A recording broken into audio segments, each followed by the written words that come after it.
Video کے نیچے subscribe کے بٹن پہ کلک کریں، بیل کے آئیکن پہ کلک کیجئے تاکہ ہر نئی ویڈیو کی نوٹیفیکیشن آپ کو مل جائے۔ الحمد لله الذي أبدع الأفلاك والأرضين، والصلاة والسلام على من كان نبيا وآدم بين الماء والطين، وعلى آله وصحبه أجمعين. أما بعد، قال الله تبارك وتعالى: أعوذ بالله من الشيطان الرجيم، بسم الله الرحمن الرحيم. والمؤمنون والمؤمنات بعضهم أولياء بعض، يأمرون بالمعروف وينهون عن المنكر، ويقيمون الصلاة ويؤتون الزكاة ويطيعون الله ورسوله، أولئك سيرحمهم الله، إن الله عزيز حكيم. وعن أبي هريرة رضي الله عنه قال: قال رسول الله صلى الله عليه وسلم: الإيمان بضع وسبعون شعبة، فأفضلها قول لا إله إلا الله، وأدناها إماطة الأذى عن الطريق، والحياء شعبة من الإيمان. متفق علیہ.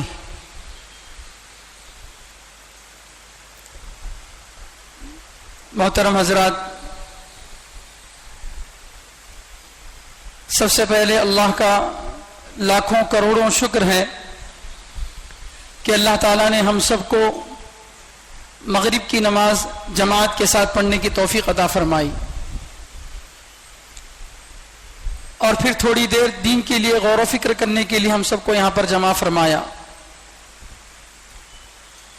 یہ یقین رکھیں کہ ہم یہاں اپنی طرف سے نہیں آئے ہیں، اللہ کے فضل سے آئے ہیں.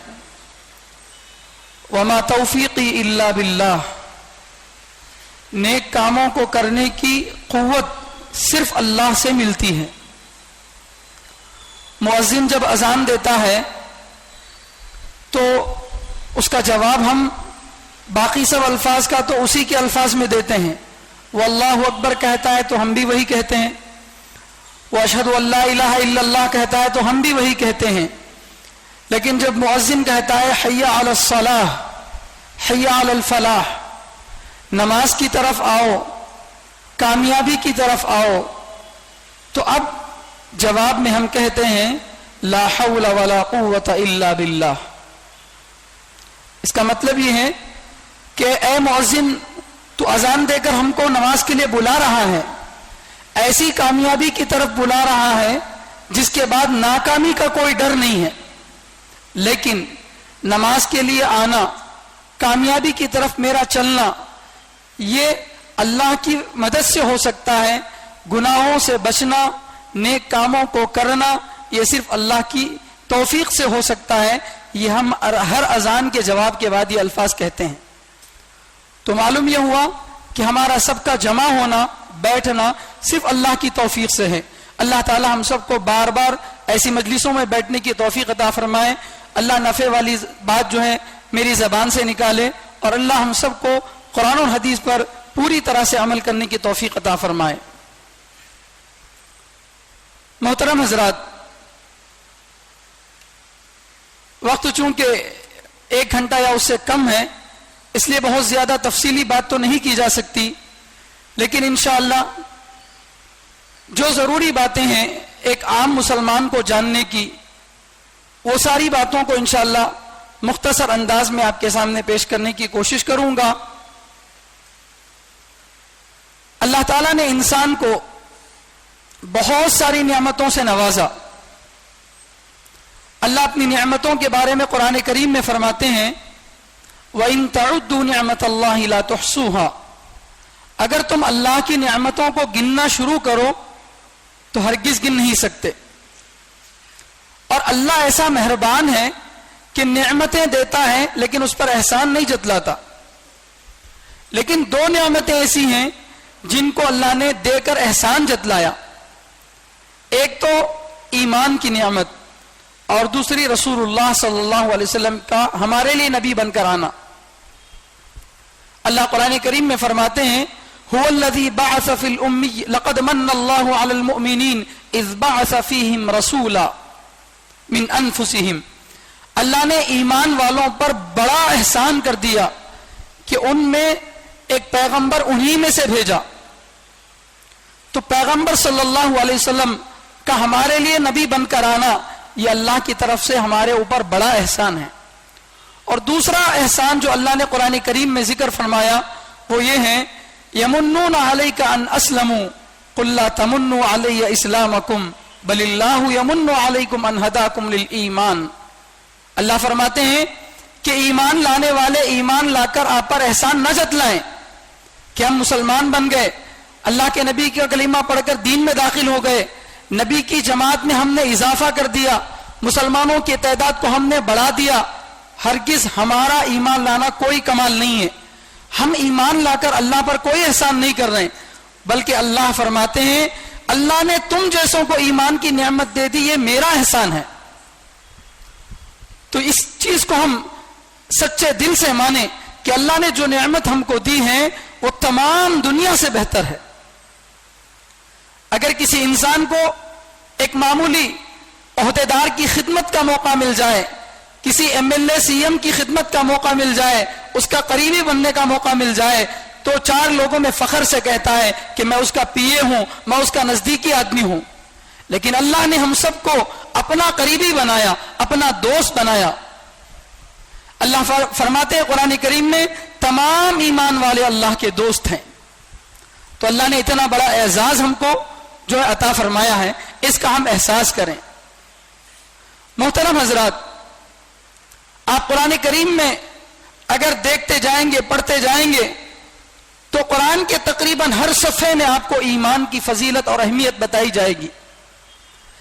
دنیا میں انسان کو جتنی نعمتیں ملتی ہیں اور مرتے دم تک جتنی نعمتیں اس کو مل سکتی ہیں, ان تمام نعمتوں میں سب سے اعلیٰ, سب سے افضل اور سب سے اکمل اگر کوئی نعمت ہے تو وہ ایمان کی نعمت ہے. اللہ تعالیٰ قرآن کریم میں فرماتے ہیں ان الذین کفروا وماتوا وهم کفار فلن يقبل من احدهم ملء الارض ذهبا ولو افتدى به. کہ جو لوگ کفر کی حالت میں مر گئے اور بغیر اسلام کے دنیا سے چلے گئے, اگر وہ کل قیامت کے دن زمین بھر سونا بھی اللہ کو دیں اور یہ درخواست کریں کہ اللہ یہ ساری زمین کا سونا لے لے, مجھے ایمان والوں کے ساتھ جنت میں داخل کر دے, اللہ فرماتے ہیں فَلَن يُقْبَلَ مِنْ, ہرگز اس سے قبول نہیں کیا جائے گا. تو یہ ایمان کی طاقت ہے. پوری دنیا کو اگر سونے سے بھر دیا جائے, 7 آسمان اور 7 زمینوں کو نعمتوں سے بھر دیا جائے, اور ایک طرف ایمان کی نعمت ہو, تو اللہ قرآن میں فرماتے ہیں یہ نعمت ساری نعمتوں پر بھاری ہے. اور ایک جگہ اللہ تعالیٰ فرماتے ہیں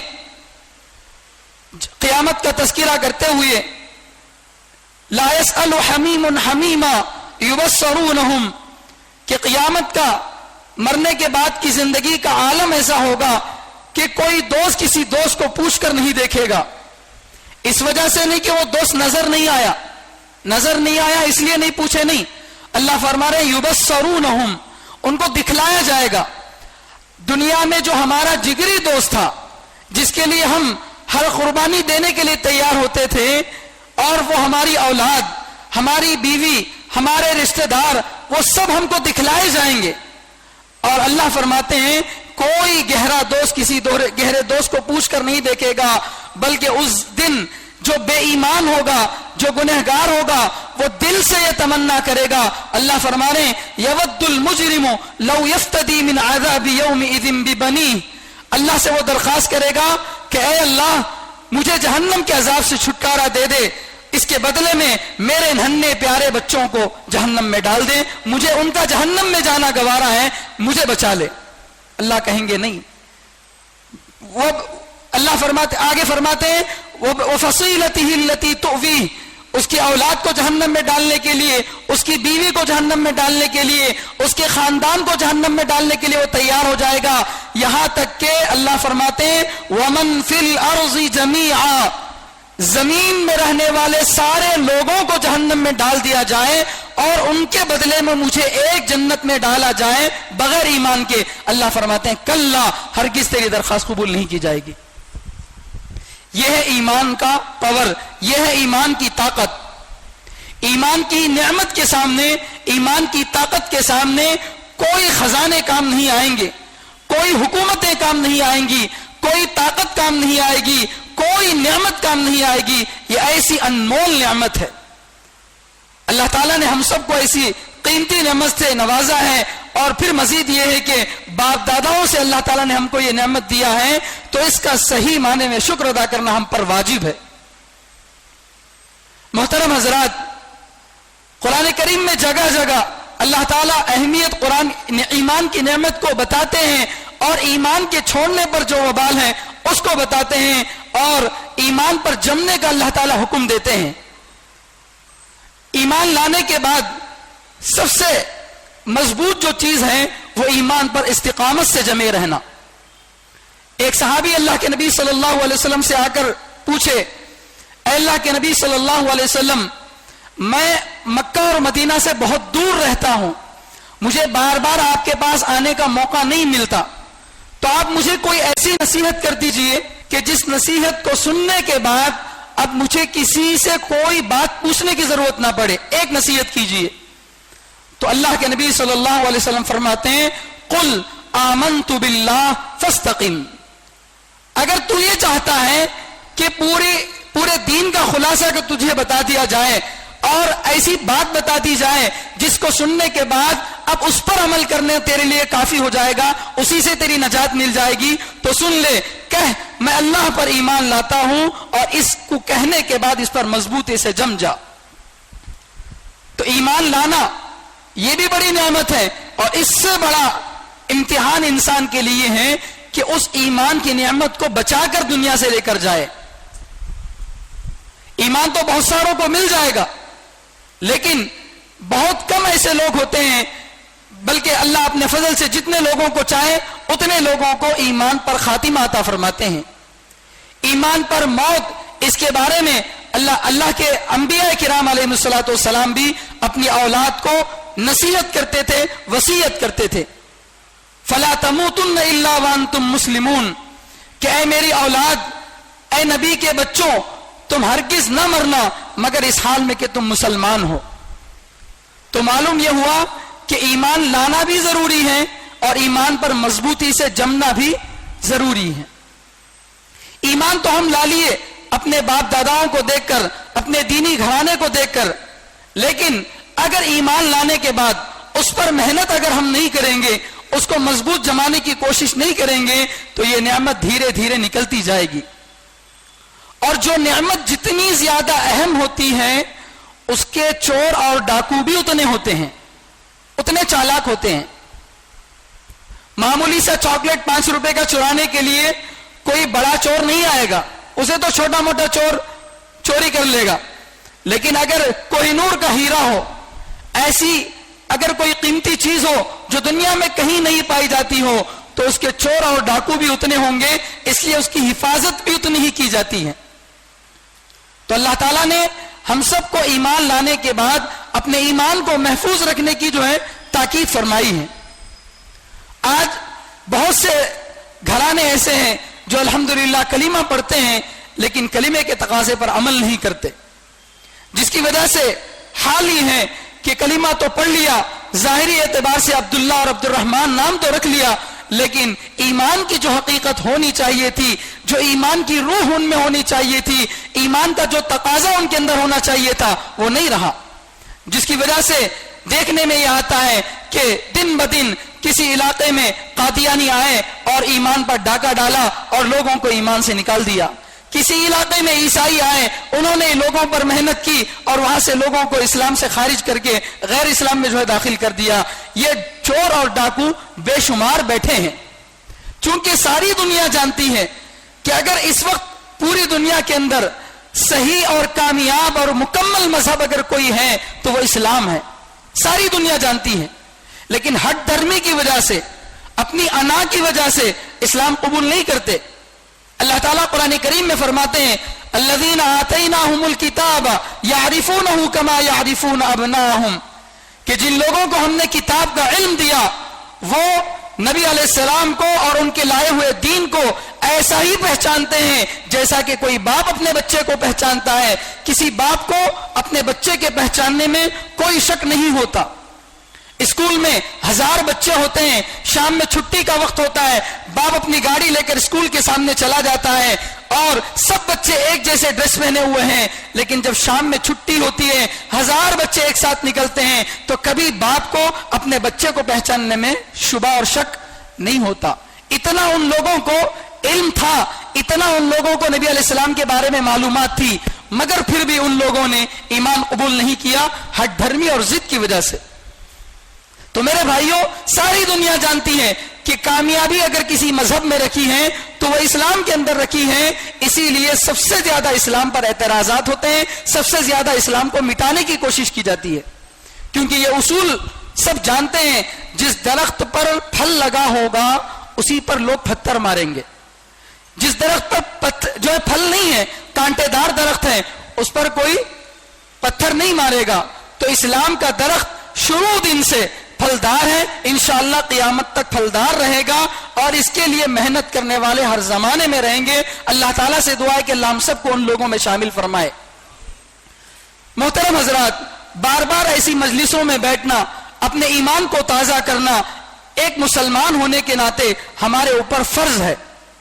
اگر ہم ایمان لا کر کلمہ پڑھ کر مطمئن ہو کر بیٹھ جائیں گے اور یہ سمجھیں گے کہ ہم نے کلمہ پڑھ لیا، ہم نماز پڑھتے ہیں اور کیا کرنے کی ضرورت ہے، نہیں. ایمان ایسی چیز ہے جس میں کوئی ایک حد نہیں ہے. جتنا تم محنت کرتے جاؤ گے اتنا تمہارے ایمان میں اضافہ ہوتا جائے گا، اتنا ایمان میں بڑھوتری ہوتی جائے گی. ہم میں سے ہر ایک نماز پڑھتے ہیں اور ہر نماز کی ہر رکعت میں سورہ فاتحہ پڑھتے ہیں اور اللہ سے دعا کرتے ہیں اہدنا الصراط المستقیم، اے اللہ ہم کو سیدھے راستے پر چلا. سوال یہ ہوتا ہے کہ کیا ہم کل تک غلط راستے پر تھے جو آج اللہ سے سیدھا راستہ مانگ رہے ہیں؟ نماز پڑھ رہے ہیں، سیدھا راستہ ہی تو ہے. قرآن پڑھ رہے ہیں، سیدھا راستہ ہی تو ہے. پھر سیدھا راستہ مانگنے کا کیا مطلب؟ ہر نماز میں ہر رکعت میں اللہ سے دعا مانگ رہے ہیں. نبی علیہ السلام بھی دعا مانگتے تھے اہدنا الصراط المستقیم، اے اللہ مجھ کو سیدھا راستہ دکھا.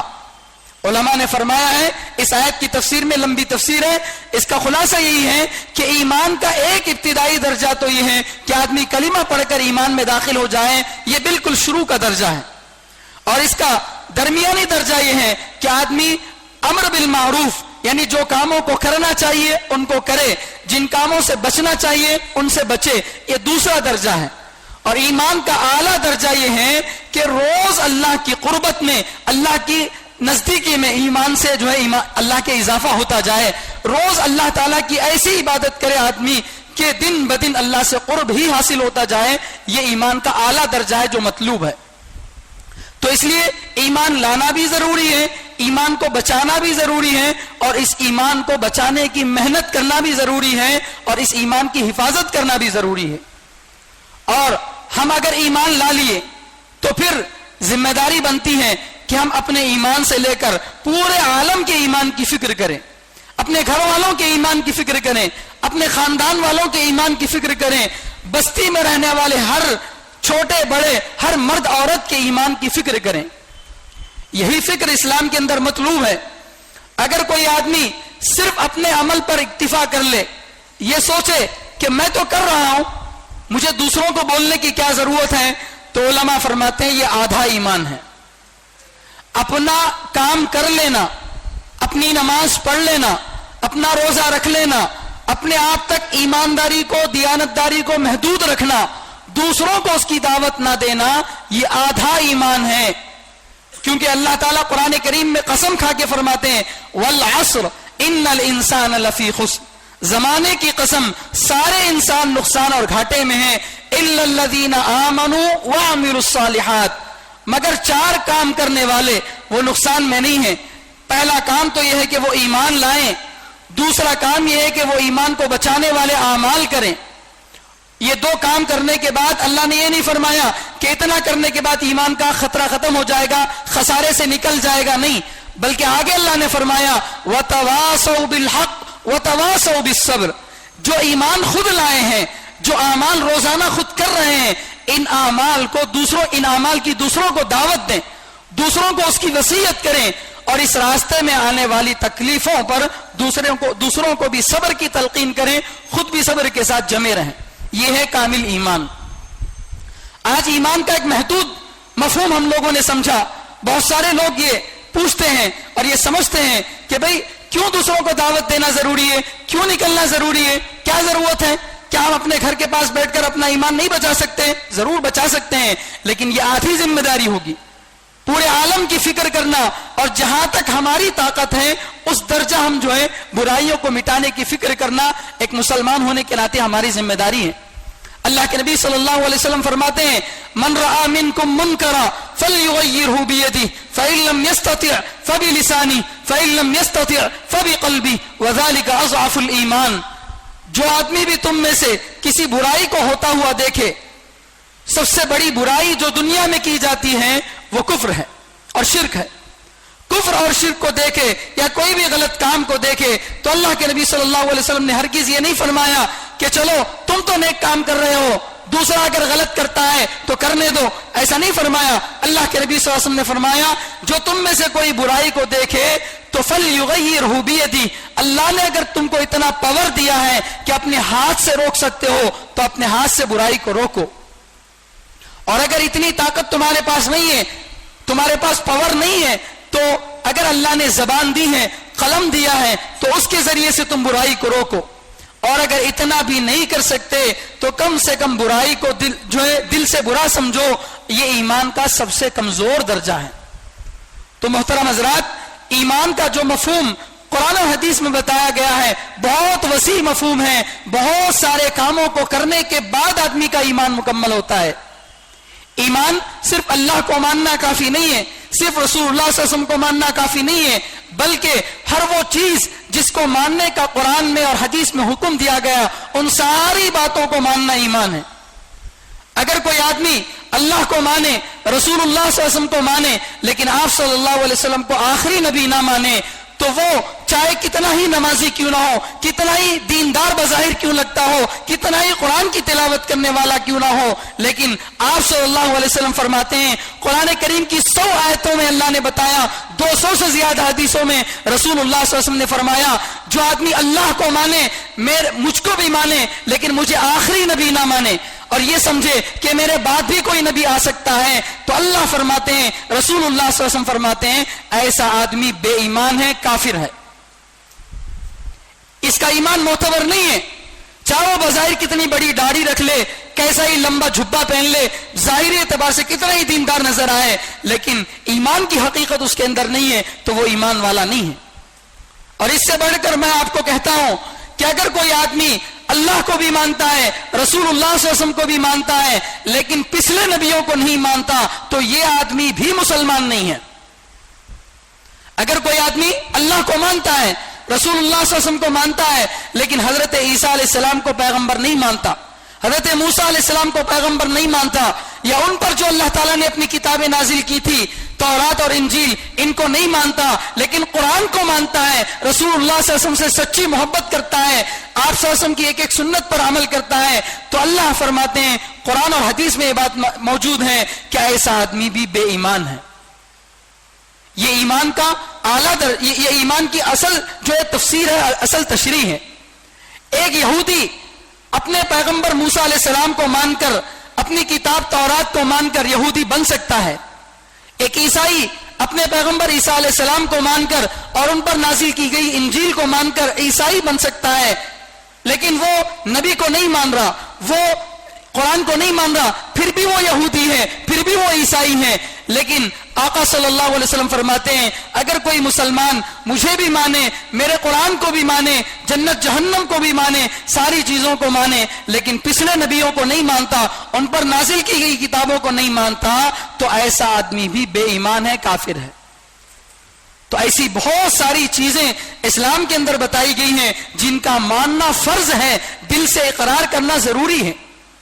آج عام مسلمانوں کو یہ باتیں نہیں معلوم ہیں، جس کی وجہ سے ایمان کے ڈاکوؤں کو بڑا موقع مل گیا. وہ لوگ اس طاق میں ہیں کہ کون سا ایسا علاقہ ہے جہاں دین کی محنت نہیں ہو رہی ہے, جہاں تحریک حرکت نہیں ہو رہی ہے, جہاں پر لوگوں کی چہل پہل نہیں ہے. ان علاقوں کو ٹارگٹ کرتے ہیں اور وہاں جاتے ہیں اور جا کر جو ہے ایمان پر ڈاکہ ڈالتے ہیں. ابھی قریب میں ایک جگہ جماعت میں جانا ہوا تو وہاں پر ایک ایسا قریہ موجود تھا, بالکل ایسا راستہ, جانے میں بڑی تکلیف تھی. چھوٹا سا گاؤں تھا جہاں پر امام بھی نہیں تھا اور مسجد اتنی ویران تھی کہ مسجد پر عیسائیوں نے قبضہ کر لیا تھا اور عیسائی اپنی صلیب کا نشان اس پر ڈال دیے تھے اور عیسائی اس میں جو ہے مسجد میں آنا جانا شروع کر دیے تھے, کیونکہ گاؤں کا کوئی مسلمان مسجد کو نہیں جاتا تھا. یہ ہمارے کرنول ضلع کی کارگزاری بتا رہا ہوں, وہاں کے مقامی علماء سے سن کر میں آپ کو بتا رہا ہوں, اور خود وہاں پر جا کر بھی آیا میں. تو وہاں اس گاؤں کے بارے میں پتا چلا کہ ایسا گاؤں جہاں پر مسلمان نماز پڑھنے کے لیے نہیں آ رہے, جہاں کوئی امامت کے لیے نہیں گیا, جہاں کوئی مکتب پڑھانے کے لیے نہیں گیا, وہاں ایک قادیانی پہنچ گیا. قادیانی وہ ہے جو یہ کہتا ہے کہ اللہ کے رسول صلی اللہ علیہ وسلم آخری نبی نہیں ہے بلکہ آپ کے بعد بھی نبی دنیا میں آئیں گے, ایسا کہنے والا. اور یہ جو ہے مستقل لوگوں میں دعوت وہ دے رہا ہے جو کہ کفر کی دعوت ہے, اور جو ایسا مانتا ہے وہ کافر ہے. تو سوچئے ایمان کے لٹیرے کتنا کام کر رہے ہیں, کتنی محنت کر رہے ہیں. ایسا گاؤں جہاں کوئی مسلمان نہیں گیا, جہاں کوئی محنت نہیں ہوئی, لیکن وہاں پر وہ پہنچ گئے اور وہاں کے بچوں پر انہوں نے محنت کیا, وہاں کی مسجد پر انہوں نے قبضہ کر لیا. میرے بھائی, اسی کو علامہ اقبال صاحب رحمۃ اللہ علیہ نے فرمایا تھا, تو ادھر ادھر کی نہ بات کر, یہ بتا کہ قافلہ کیوں لوٹا, مجھے رہزنوں سے گلا نہیں, تیری رہبری کا سوال ہے. یعنی علامہ اقبال یہ فرماتے ہیں کہ اگر کسی سے پوچھا جائے, کسی مسلمان سے, بھئی آج دنیا میں بے دینی کیوں ہے, تو ہر آدمی ایک دوسرے پر الزام ڈالتا ہے, فلاں نے اپنا کام نہیں کیا, فلاں نے اپنا کام نہیں کیا, فلاں نے سستی کی, ہر آدمی دوسرے پر الزام ڈالتا ہے. علامہ اقبال فرماتے ہیں تو ادھر ادھر کی نہ بات کر, یہ بتا کہ قافلہ کیوں لوٹا, ایمان کا جو قافلہ تھا اس کو کس نے لوٹا, ایمان والوں سے ایمان کو کس نے چھینا. مجھے رہزنوں سے گلا نہیں, جو چور تھا مجھے چور سے کوئی شکایت نہیں, چور کا کام تو چوری کرنا ہے, وہ چوری کرے گا ہی. تیری رہبری کا سوال ہے, تجھے حفاظت کے لیے طے کیا گیا تھا, تجھے ذمہ دار بنایا گیا تھا, تیرے رہتے ہوئے چور کیسے آ گیا. تو میرے بھائیوں, یہ خطاب ہم میں سے ہر ایک سے ہے. آج ہمارے بچے ہمارے گھرانے میں ہمارے پیسوں سے اسکول میں پڑھ رہے ہیں, ہمارے گھر میں رہ رہے ہیں اور ہمارا کھا رہے ہیں, ہمارا پی رہے ہیں, لیکن آپ کبھی جائزہ لے کر دیکھیے, ان بچوں میں سے بعض بچے ایسے بھی ملیں گے جن کے دل میں ایسے عقیدے بیٹھ گئے جو ایمان سے ان کو نکال دیتے ہیں. ایمان میں داخل ہونے کے لیے 100% تمام باتوں کا اقرار کرنا ضروری ہے, لیکن ایمان سے نکلنے کے لیے ایک چیز کا انکار کرنا بھی کافی ہے. 100 باتوں کو اگر ماننے کا اسلام نے حکم دیا تو 100 کی 100 باتوں کو مانے گا تو ہی ایمان والا بنے گا. جیسے میں نے بتایا, اللہ کو ماننا ہے, رسول اللہ صلی اللہ علیہ وسلم کو ماننا ہے, تمام نبیوں کو ماننا ہے, تمام کتابوں کو ماننا ہے, فرشتوں کو ماننا ہے, جنت جہنم کو ماننا ہے, آخرت کو ماننا ہے, تقدیر پر ایمان لانا ہے, یہ ساری چیزوں پر ایمان لانا ہے. قیامت کے قریب حضرت عیسیٰ علیہ السلام آئیں گے, اس کو بھی ماننا ہے, اور وہ کہاں پر آئیں گے, یہ ساری تفصیلات بتائی گئی ہیں. یہ ساری باتوں کو ماننا ضروری ہے. اگر کوئی مسلمان ان میں سے کسی ایک بات کا بھی انکار کر دے جس کا ثبوت قرآن سے یا صحیح حدیث سے ہے, تو اس ایک بات کا انکار کرنا بھی اسے ایمان سے نکال دیتا ہے. فضائل اعمال کے اندر حضرت زکریا رحمۃ اللہ علیہ نے یہ بات لکھی ہے, بہت سے مسلمان حکومت کی فہرست میں تو مسلمان ہیں, لیکن اللہ کی فہرست میں وہ کبھی کا اسلام سے خارج ہو چکے. اللہ کی فہرست میں وہ مسلمان نہیں ہے. کیوں؟ جا کر پوچھئے ایمان کا کیا حال ہے. جس معیار پر اللہ کے رسول صلی اللہ علیہ وسلم نے صحابہ کو چھوڑا تھا, صحابہ نے تابعین کو چھوڑا تھا, کیا وہ معیار آج ہماری امت میں موجود ہے؟ اگر اس معیار کا ایمان ہمارے پاس نہیں ہے, صرف الفاظ اگر ہم زبان سے رکھتے ہیں اور ایمان کی حقیقت ہمارے اندر نہیں ہے, تو میرے بھائیوں ایسا ایمان ہم کو نجات دلانے کے لیے کافی نہیں ہے.